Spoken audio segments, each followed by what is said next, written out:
These are notes 1.6 for Ms. Richardson's U.S. History class. They start Unit 1, Part 3, and they cover progressives, muckrakers, and business leaders of our time period, which is the Progressive Era. We're going to go ahead and start with a few definitions today. So first of all, we need to know what a progressive is. And a progressive is a person or an individual who believed America needed to progress.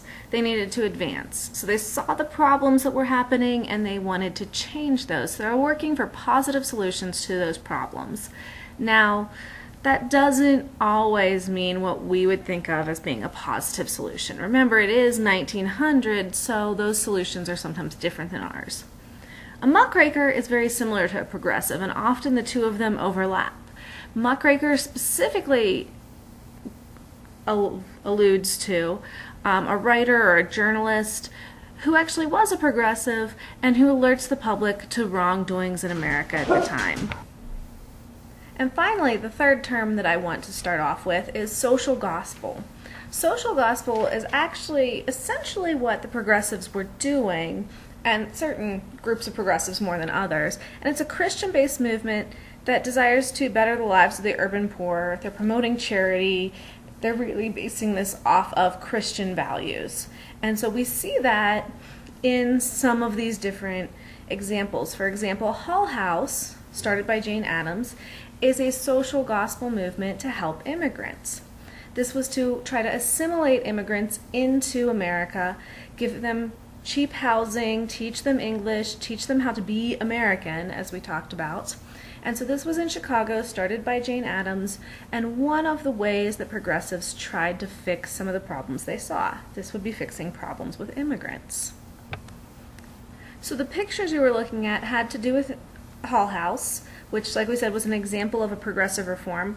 Also, things like the YMCA in America began, well, actually it began in Europe and London, but began as a progressive movement.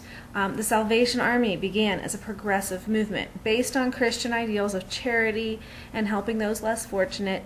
They were mostly helping immigrants, helping workers with cheap, affordable housing, temporary places to learn English and things like that. So they really were trying to help and assimilate immigrants during the Progressive Era. Now, these progressive ideas were really new ideas during the time, so you can really see the difference between what used to be with all the problems and these new ideas. Now, in come the muckrakers, remember those writers who are trying to expose the problems, and we've actually looked at two examples of muckrakers already. Upton Sinclair with The Jungle, and Jacob Riis with How the Other Half Lives. In The Jungle, Upton Sinclair is trying to expose the problems of immigrants, factory workers, their living conditions. He wants to change things, and he's trying to expose that through his novel. One interesting piece with Upton Sinclair is he was trying to bring about change for immigrants and their treatment.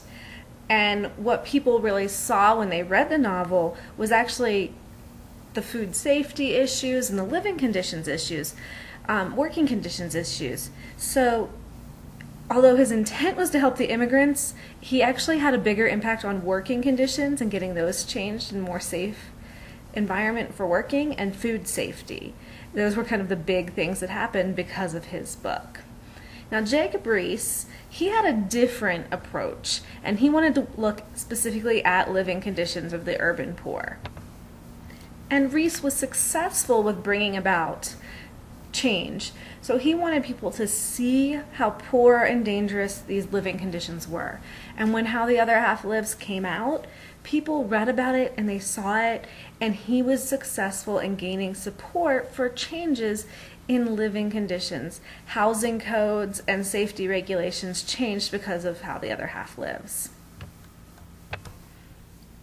So as you can see, progressives and muckrakers were really able to get public support, and if they could get public support, they could change things, or at least attempt to change things.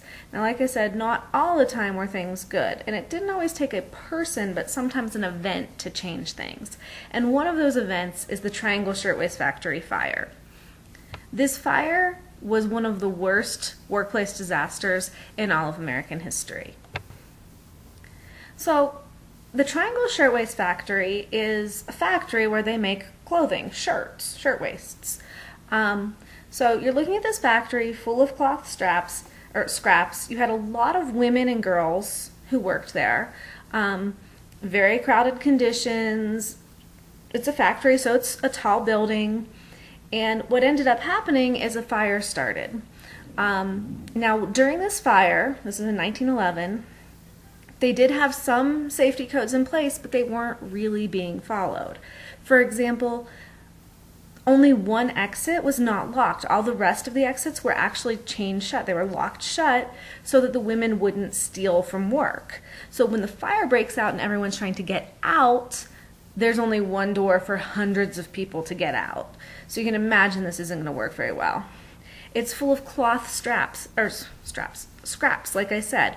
So when the fire breaks out, there's lots of fuel for this to spread. There's no fire escapes.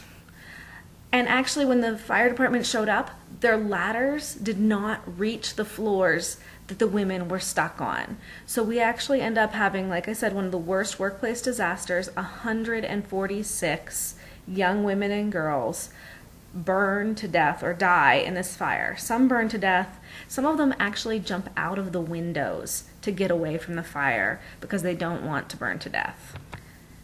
Americans are really upset about this and the fact that 146 people died for no real reason.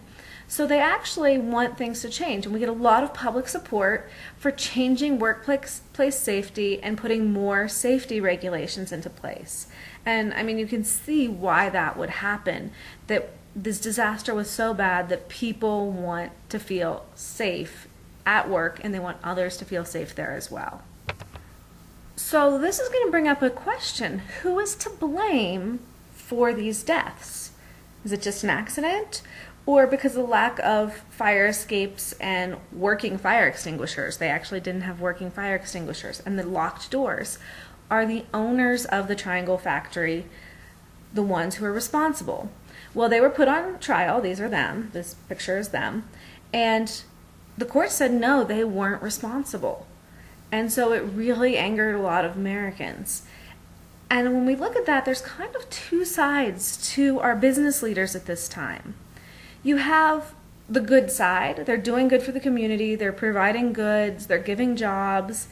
And then you have the side where they're locking exit doors and having no fire escapes and not trusting their employees. And so which is the real businessmen of the day? That's the question that comes up.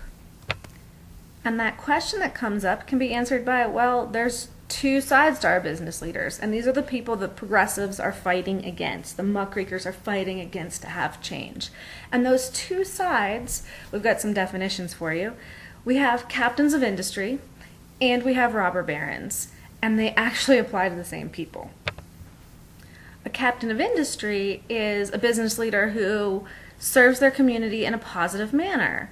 They're increasing the supply of goods. They're giving money for good causes. They're increasing employment. They're using their profits to help less fortunate, that whole social Darwinism idea. So we have that happening. In addition to our captains of industry, we also have our robber barons. And these robber barons are business leaders who are considered ruthless and unjust in their business practices. They're willing to do anything to make a profit and get ahead. They want to be the best. So they're making their fortune by stealing from the public, taking advantage of their workers. They pay very little. They make them work long hours. They're accused of draining the country's natural resources. They're trying to run their competitors out of business, so they're paying very little and trying to make a lot of profit. So those are our robber barons, and they're doing the bad things that business leaders do.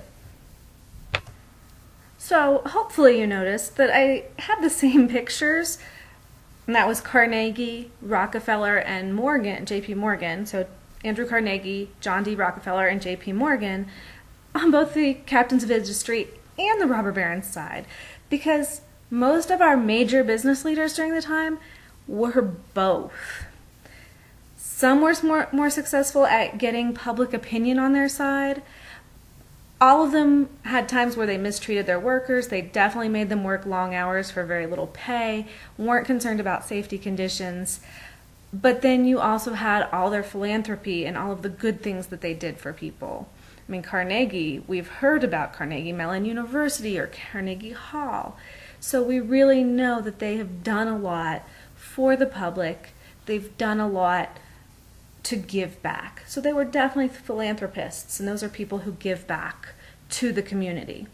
So we see both of those things happening. Theirs is more often about social Darwinism, and the progressives giving back is more about social gospel. So kind of two different ideas, but both reasons to help the poor.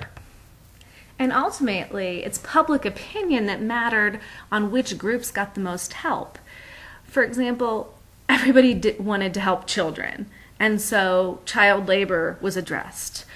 Most Americans felt that women should be protected and taken care of more. So women's issues also often got addressed. African Americans and immigrants actually had less widespread concerns, so it was a little bit harder for them. Some concerns with them got addressed, but not all of them.